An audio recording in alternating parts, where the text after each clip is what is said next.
नमस्कार, न्यूज 18 के digital platform पर आपका बहुत स्वागत है। मैं हूं आपके साथ अंशिका पाठक। ईरान इजराइल की जंग अपने 5वें दिन दाखिल हो गई है। दोनों ही ओर से एक दूसरे के ऊपर भीषण हमले हो रहे हैं। विश्व ताकतों ने दोनों ही देशों से संयम बरतने की अपील की है, फिर भी हमले जारी हैं। लेकिन ये जंग एक फोन पर ही रुक सकती है। जी हां, एक फोन कॉल इस जंग को रोक सकती है। वो फोन कॉल किसका होगा, कौन करेगा, ये सब कुछ आपको इस वीडियो में बताएंगे।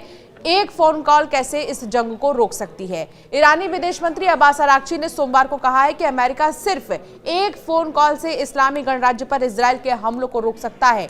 अमेरिका सोचिए कितना ताकतवर है इस मामले में कि एक फोन कॉल करेगा और ये जंग जो है खत्म हो जाएगा। अराक्ची ने एक्स पर एक पोस्ट में कहा है कि यदि राष्ट्रपति ट्रंप कूटनीति के बारे में सच्चे हैं और इस युद्ध को रोकने में रुचि रखते हैं तो अगले कदम परिणामकारी होंगे। इजराइल को अपनी आक्रामकता रोकनी चाहिए और हमारे खिलाफ सैन्य आक्रामकता अगर जारी रहती है तो हमारी प्रतिक्रियाएं जारी रहेंगी। उन्होंने आगे कहा कि नेतन्याहू जैसे किसी व्यक्ति को चुप कराने के लिए वॉशिंगटन से एक फोन कॉल की जरूरत होती है। इससे कूटनीति की वापसी का रास्ता खुल सकता है। ट्रंप ने अपने ट्रूथ सोशल पर पोस्ट किया, ईरान को उस समझौते पर हस्ताक्षर करना चाहिए था जिस पर मैंने उन्हें हस्ताक्षर करने के लिए कहा था। ये कितनी शर्म की बात है और मानव जीवन की बर्बादी है। सीधे शब्दों में कहे तो ईरान के पास परमाणु हथियार नहीं हो सकता। मैंने ये बार बार कहा है, सभी को तुरंत तेहरान खाली करना चाहिए। शुक्रवार 13 जून को ईरान की न्यूक्लियर साइट और सैन्य ठिकानों पर इजराइल ने अचानक से कई हमले किए थे, जिसके बाद पिछले 5 दिनों से दोनों ही देश एक दूसरे पर हमले कर रहे हैं। इस लड़ाई में ईरान के करीब 30 सैन्य अधिकारी और वैज्ञानिकों समेत लगभग 200 से भी ज्यादा लोगों की मौत हो चुकी है और 1200 से ऊपर घायल हैं। वहीं इजराइल में 24 से ज्यादा लोगों की मौत हो चुकी है, लगभग 250 से ज्यादा घायल बताए जा रहे हैं। लेकिन अपडेट इस मामले में क्या आया है ये भी हम आपको बता देते हैं। इजराइल का तेहरान में हवाई हमला लगातार जारी है। तो दूसरी तरफ आपको बता दें कि जो ईरानी मेहर समाचार एजेंसी है उसके मुताबिक इजराइल ने मंगलवार सुबह पूर्वी तेहरान में मिसाइल हमला किया है। सोचिए किस तरीके से लगातार जो है हमले जारी हैं। और ऐसे में एक और बड़ी खबर आ रही है, ईरान के न्यूक्लियर साइट पर हमला कर सकता है अमेरिका।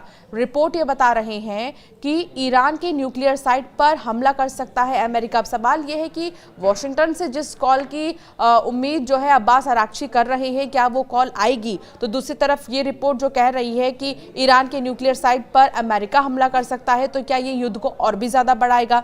अब ये देखने वाली बात होगी। ईरानी अधिकारी से बात करने की कोशिश में ट्रंप लगातार हैं, कोशिश कर रहे हैं कि बात करें और जो भी समझौते की बातचीत है, जो भी शांति की बातचीत है, उसको एक टेबल पर रखा जाए। इजरायली हमले में जो है टॉप 7 ईरानी सैन्य जनरल मारे गए हैं। वो 7 सैन्य जनरल कौन है ये भी जानना बहुत जरूरी है। इजरायली हमले में ईरानी सैन्य जनरल में पहले जनरल है मेजर जनरल मोहम्मद बघेरी, इसके अलावा जनरल हुसैन सलामी, इसके अलावा ब्रिगेडियर जनरल अमीर अली हजीजा देह, इसके अलावा चौथे जनरल जो है वो है जनरल गुलाम अली रशीद, इसके अलावा जनरल गुलाम रेजा मेहराबी, जनरल मेहदी रब्बानी, मोहम्मद काजमी। ये 7 वो जनरल हैं जो अब नहीं रहे हैं। हमले में इनकी मौत हो चुकी है। तेहरान से भागने की कोशिश में कई लोग हैं क्योंकि वो फंसे हुए हैं। तो दूसरी तरफ ईरान की राजधानी तेहरान से भागने की कोशिश में कई लोग फंसे हैं।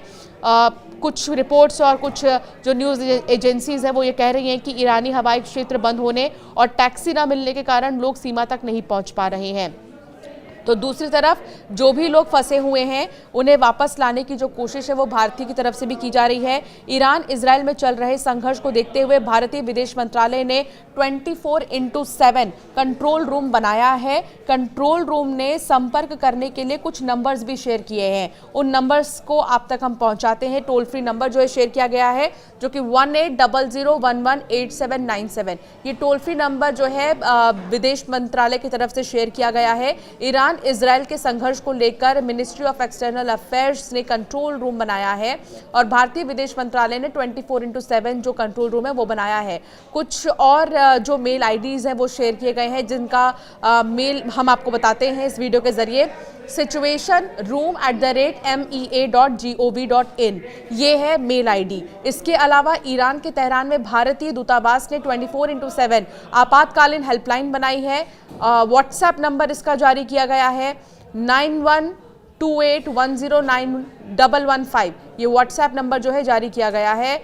इसके अलावा एक मेल भी जो है वो जारी किया गया है, वो है cons.tehran@mea.gov.in। तो मौजूदा समय में भारतीय विदेश मंत्रालय की तरफ से 24/7 जो है हेल्पलाइन रूम तैयार किया गया है और कुछ फ़ोन नंबर और ईमेल आईडी जारी किए गए हैं, जिससे कि वहां पर फंसे भारतीय कांटेक्ट कर सकते हैं और सीधे मदद मांग सकते हैं। फिलहाल जंग लगातार जारी है। अब नजरें सबकी टिकी हुई हैं उस एक फ़ोन कॉल पर जो वॉशिंगटन से आने की उम्मीद है। अब्बास अरागची का कहना है कि अगर चाहे अमेरिका तो इस जो युद्ध को, इस जंग को रुकवा सकता है सिर्फ एक फ़ोन कॉल से। वॉशिंगटन से अगर एक फ़ोन कॉल आता है तो शायद दोनों ही देशों के बीच शांति की स्थिति बन जाए। हालांकि ये देखना होगा कि उस फ़ोन कॉल में कितना दम होगा और क्या वाकई में ये जंग रुक जाएगी। आपका क्या मानना है इस पर, हमें ज़रूर कमेंट कर बताएं।